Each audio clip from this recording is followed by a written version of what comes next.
Hello and good morning YouTube, welcome back to another video on the prep series. Prep being in inverted commas because I'm not sure if I am actually prepping for a show or what the hell is going on, but we're still going ahead.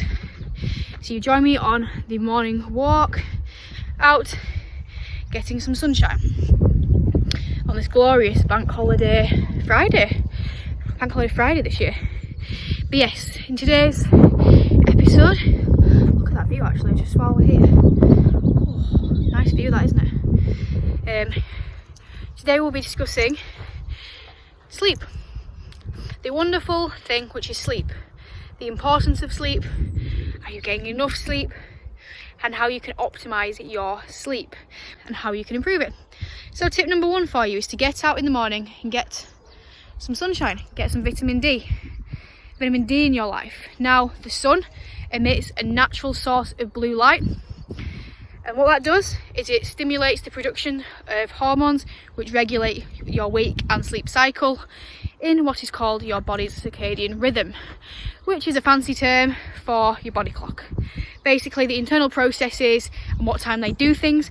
So it basically helps regulate what time you wake, what time you sleep. So first thing on the morning, stop scrolling Facebook, seeing what Karen's up to, what Karen's moaning about. Get out and get some sunshine if you can. Of course in the winter months a little bit harder because it's darker first thing in the morning, but when you can, actually go outside and get some sunshine. So that's tip number one. Happy birthday to me. Okay, it's not my birthday, but I've had some very exciting deliveries / a collection that I want to go pick up today, which I thought I'd share with you. And one does tie into my next tip in regards to sleep. So the first thing, let's see if I can show you. I'll show you properly when it's set up. Can you see that out there? There's my dog. A little box there. We have acquired a bench and some more weights. Now, the part of me did panic when all the sort of rumours have come out about gyms not being open till October. Now, when this vlog comes out, we might actually know a bit more when they might be reopening, but I thought it's a good time to really invest before an announcement like that does come out and everything's sold out, or it's being sold for like hundreds and thousands of pounds for a 10-kilo plate. So we've invested into a bench, which we can obviously use for benching, but we can also attach things to it and do like leg extensions and stuff with it. So that is going to be awesome, which means tomorrow my upper body session is going to be leveled up. But delivery number two, we got, well, that's just a box of the Nespresso capsules that we got. We've got, can you see it? It's in my desk. An espresso machine. Finally took the leap and bought an espresso machine. I am hyped. I've wanted one of these for ages and I finally thought, you know what, treat yourself, get on that. So yeah, just setting that up now as best as I can, waiting for my dad to come help me because I'm useless with stuff like that. And then yeah, coffee game leveled up. And that brings us swiftly on to tip number two, and that is caffeine cut-off point. Caffeine has a half-life of 6 hours. What that means is it's still in your system with 6 hours after drinking it. So if you want to go to sleep at about 10, you don't want to be having caffeine any time past 4. So think about that time that you want to really ideally be going to sleep. Wind back 6 hours and then use that as your caffeine cut-off point. Get yourself a caffeine cut-off point and stick to it. Obviously that doesn't mean if you love the taste of coffee you can't have a coffee. You've got decaf. If you love tea, there's decaf teas and herbal teas, which are great options as well. But yeah, really think about implementing that caffeine cut-off point. I'm going to try and get myself an espresso made now so I can actually do the edgy vlogger Nespresso pod thing. So I'm going to break up this video a little bit by discussing the importance of sleep. Why is it important? That is important to know the why. If you know the why, you will then be motivated to improve your sleep. Simple as that. You want to be getting at least 6 hours. If you're not getting that 6 hours, that's when the problems come arise. And when I say 6 hours, that is 6 hours of undisrupted sleep. So if you get 6 hours across the evening, but it's like 1 hour off, 1 hour on, that's not quality sleep. 8 hours is like a good benchmark. That's what I tend to go off, trying to aim for 8 hours. So what happens if you don't get that So it will impact general day-to-day cognitive functioning. You've all felt it when you've had a bad night's sleep. You can't really focus or concentrate. So that impacts day-to-day tasks, your work. If you've got exams, that could be extremely problematic if you've got something you really need to focus on.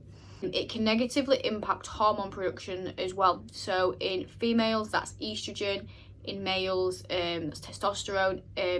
Having a good amount of sleep is required to create that stable balance of estrogen and testosterone in both males and females. If that goes out of whack, that can cause so many goddamn problems, which we will not get into today because we could be here all day. But females, you know, when your estrogen's a little bit out of whack when it's that time of month, you feel it. It also impacts the hunger hormones, ghrelin and leptin. So ghrelin will increase when you have a poor night's sleep. Ghrelin will increase. Now ghrelin makes you feel hungry, so that can lead to potentially overeating, which is one of the reasons why poor sleep is linked to sort of obesity, because it does cause this indirect link in that it can cause overeating. Leptin. Now leptin is the one that makes you feel full, makes you feel satiated, which comes into play when you are full after a meal. That is released in what is known as REM sleep, which is what you get into in that deep sleep. And therefore, if you don't get into that, your levels of leptin will come down, so your signals that tell you you are full will not really be there, so your body won't be telling you that you are full after a meal, basically. You've then got cortisol. Now cortisol is reduced during sleep. Now cortisol is the stress hormone, so when you are stressed, your cortisol levels increase. Now cortisol in small doses here and there is great, but having prolonged high levels of cortisol does cause many issues. It can lead to increasing blood pressure. It can actually lead to potentially increasing weight gain as well. So you do not want your cortisol levels to be heightened. Now you are 55% more chance to be obese if you have poor quality sleep. That is at less than 6 hours. 55%. Now there's some studies that say this is more of a direct link, but as we've discussed, there is the indirect links there as well, such as the hunger hormones. It's impacting stress. Now stress is something that can lead people to overeating. If your cortisol levels are high, you'll be feeling stressed, and that can lead to the overeating as well. So whether it's indirect or direct, the link between poor sleep and being overweight or / obese is there. There's a lot of evidence behind it. It can decrease your immune system, which especially right now is so goddamn important to have that in check. That's fighting off infections, and right now with everything that's going on in the world, you want that to be on point. Your lifespan can decrease. There's studies that show that having a lack of sleep can actually decrease your overall life, and it's very, very positively correlated to negative mental health. So a lot of the major mood disorders, there's a link there between lack of sleep, and it can also just cause you to feel irritable, agitated. So not even necessarily a mental health issue, but just feel low in your own sort of general mental well-being as well. It can actually then also impact your goals. So if your goal is fat loss, you are going to struggle if you are not really sleeping well. So if your goal is fat loss, poor sleep could really, really negatively impact how well you are able to lose fat for a multitude of reasons. Number one, the hunger hormones are going to be out of whack, so you're going to feel hungrier even when you're not, which could potentially lead to overeating, getting yourself into that calorie surplus, and then not losing weight. You're going to feel fatigued, tired, so you're not going to burn as much. Now that isn't just from a workout perspective, that is not just from the perspective of you're going to be burning less in your workouts, that's from NEAT as well. So that basically refers to how much you're just moving around day to day, just fidgeting about, just getting steps in, walking around the house. That will come down as well because your body will be wanting to try and conserve energy, so that's less calories you're burning, less of a calorie deficit you're in. And also with the increase in cortisol, that can lead to increased water retention, bloating, digestive issues, which again, that's not directly fat loss, but it will stall the scale weight for sure.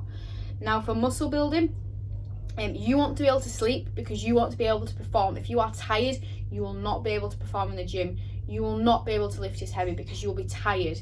You need a good amount of sleep to feel energized, refreshed and ready to go, and then you can put maximal intensity into your training. Sleep is also crucial from a recovery side of things as well. So yeah, sleep is important. If that hasn't clarified why sleep is important, I don't know what will. But yeah, I'm going to come at you with some more tips on how you can improve sleep as well. And any questions in regards to any of those things, drop in the comments below or DM me and I will answer those for you. So you join me now. I'm about to do my little circuit as cardio because I think I mentioned that I've taken out the running because it has been causing me a bit of discomfort, and I've built up not an injury but a niggle, so my calves are really tight. I feel like I might be getting shin splints, so running is now out of the equation for now. So what I'm doing is just literally some 15-20 minute circuits in my garden, which I'm setting up now. I'm just getting my heart rate up, and yeah, it's a beautiful day to be doing it. But that does bring me on to my next tip, which is exercise times. Now if you can, I would highly recommend not exercising close to bed. Obviously if work permitting you have to exercise in the evening, okay, but make sure you are relaxing afterwards and getting your heart rate down to baseline. Now when you exercise, it is a stressor on the body, so it does release a lot of hormones such as adrenaline, and these are all stimulant and can make you feel awake and alert, and it basically initiates the sympathetic nervous system, which is this fight or flight response. Now you want your body to be in a parasympathetic state after to sleep. Therefore, if you are exercising late, make sure you are relaxing. So meditation, using a cortisol management tool, so something like Max Neuro, which I'm using. I'll talk about that later on in this video. But yeah, if possible, try not to exercise too close to bedtime. Time for my cardio now, and then I'm gonna probably have a little bit more food because I've not actually had that much today, believe it or not. It's been like Christmas, so the excitement of the new things has meant that I have not had time to eat. So cardio, food, chills. See you in a bit. So to wrap up, let's talk about what you can do at the most probably pivotal point of the day, which is the pre-bed routine. Now with everything in regards to sleep, routine is key. If you have a regular routine of the time you wake up, the time you implement all these techniques, your body's body clock will adapt to that and it will regulate, and that will mean that you can get a pretty consistent good sleep every night. So that is another tip, actually, all the tips today. But the pre-bed and sort of room setup, what happens on an evening. Now let's move on to that. So number one is your room environment. So if you are able to, use your bedroom for sleep and nothing else. No inappropriate thoughts there either, guys. Your brain is a very clever thing, and it creates associations with environments for certain things. So for example, the gym. Your mind associates the gym with exercise, so when you get there you feel energized and ready to go. When you tap into a restaurant, your mind associates that with food, so you start to salivate and start to feel hungrier. You want your body to associate your room with sleep. You do not want it to associate it with work. For example, if you are working in your room, your mind will associate the room with work, and to be working you need to be awake and alert, so it will make it harder for you to relax as a result. So try and keep your room to just being a place where you sleep if you can. So in terms of your room setup, you want your room to be cool, dark and quiet. Those are the three conditions you want in order for you to get a good quality sleep. So another thing you could consider is like aromatherapy, sleep sprays. I have this one. I put this on my pillow. It's just a lavender. Lavender has a calming, relaxing effect on the mind and body, so that can help you to relax and unwind as well. So in terms of the pre-bed routine, what you want to be doing is a couple of hours prior to bed is winding down. So that means switching off from work if you can and doing things which put you into a relaxed state. So things such as light reading, watching films, watching TV series, coloring, meditating, anything that helps you to feel calm and relaxed. That's what you want to be doing pre-bed. You also want to be avoiding blue light. Now, blue light is what is emitted from your phone, your laptop, any electronic devices. Now, we talked about this previously in the video, that the sun is a natural source of blue light, and that stimulates being in an awake state. So you want to try and stop that. So that can obviously be not going on those devices, which is quite unrealistic in today's day and age. So what else you can do is use night shift mode on your phone or laptop. Or if you want, you can also invest in some of these, which you may have been seeing on my Facebook, Instagram jars. So these are blue light blockers. So what they do is they block the blue light coming from your phone, laptop, electronic devices.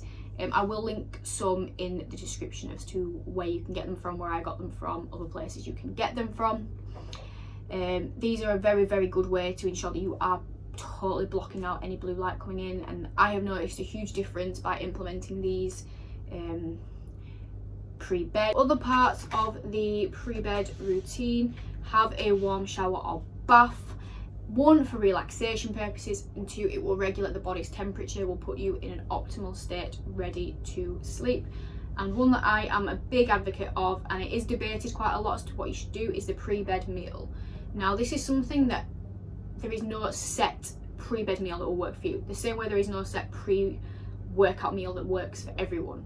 It's experimental. So for some people, that is eating 2 hours pre-bed. For some people, that is eating an hour pre-bed.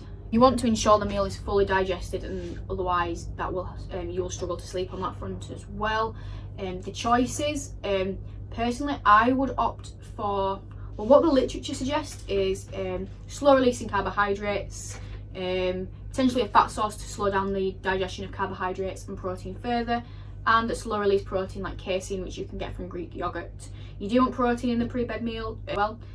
So a good meal based on all those would be potentially some Greek yogurt mixed in with some oats and peanut butter. That could be an example. You could have oats, a casein based protein, and some dark chocolate, and play about with what works for you. Now, this is something I think is important. It's very anecdotal. It is what works for you. Personally, for me, I like something like Greek yogurt with some cereal or some oats and peanut butter. That's what works for me, and I'm a big advocate, because if you feel full, you don't want to be waking up in the night hungry. You don't want to be going to bed thinking, oh, I'm really, really hungry, but at the same time, you don't want to be going to bed feeling stuffed, bloated. So you need to try and find that balance, but it really does make a difference. And then another thing that you could potentially implement is supplementation, which is one of the last things I would come to. I would try nail everything first before you then jump into buying supplements. So what can you buy? So there is 5-HTP. Now, 5-HTP promotes the release of melatonin and serotonin. Melatonin is what helps you to get to sleep. You can actually buy melatonin by itself. It is actually illegal in this country, but you can get hold of it, but it's legal, so don't do that. You've got serotonin being released as well, which is the happy chemical, but that helps you to stay asleep. You've got CBD, but there is a lot of anecdotal evidence that suggests that it does help you to feel relaxed and therefore can help with sleep. I have used it in the past and did find it had a beneficial effect on my sleep. The one I'm currently using is the Support Max Neuro. I have got a review of this on my Instagram, so go on to there for a more in-depth breakdown of this. But there are a fair few ingredients in here which promote relaxation and therefore help you to sleep. So yeah, sleep, the importance, how you can optimize, done. Let me know if you implement any of these, how you get on, and if you have any more questions in regards to sleep, how you can better it, improve it. My Instagram's there, send me a DM, drop a comment below, and I will always be happy to help you with your queries and questions. We're going to finish up with a quick update on myself in regards to prep and what is going on. Don't know if we're doing a show, no one knows, but I still want to diet down because I want to see my body and shape is at, as I mentioned in the previous vlogs. So quick update on my stats. My weight has come down this week. I hit a new low today actually, 131.5 I think. So yeah, hit a new low today, so weight is starting to move. Calories have come down, so now we've got training day and rest day macros. And training is now going to be changed up a bit. Now we have more weight, but I'll update you next week when I have a new training program and show you a workout next week. Thanks for tuning in as always. That was really rushed, that wasn't it actually, but thank you for tuning in as always. Please like and subscribe, it really does help me out, and I do want to be able to reach out and help more of you. And let me know if you like these style of informative videos or you prefer the more vloggy ones. Let me know either in the comments or message me. Thanks once again. See you on the next one. Peace and love, stay safe.